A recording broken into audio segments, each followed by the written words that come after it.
Happy Radhashtami বন্ধুরা। তো আজকে আমি বানালাম রাধারানীর প্রিয় ভোগ দই আরবি। এর জন্য আমি পাতলা পাতলা করে কচুগুলো কেটে আর নিয়েছি দই, আর মশলার জন্য আমি নিয়েছি নুন, হলুদ, লঙ্কা গুঁড়ো, 1 চামচ ধনে গুঁড়ো, 1 চামচ জিরে গুঁড়ো। এটা আমি জল দিয়ে রেখে দেবো। আর নিয়েছি গুঁড়ো গরম মশলা, আর নিয়েছি গোটা জিরে, এর বদলে 5 ফোড়নও ব্যবহার করতে পারো, তেজপাতা, শুকনো লঙ্কা।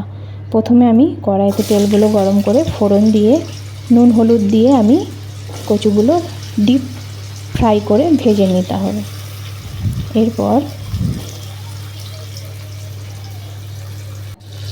একটু আদা কোড়া আর কাঁচা লঙ্কা দিয়ে মশলাটা দিয়ে একটু নাড়াচাড়া করে কষিয়ে তৈরি হয়ে যাবে রাধারানীর প্রিয় ভোগ দই আরবি।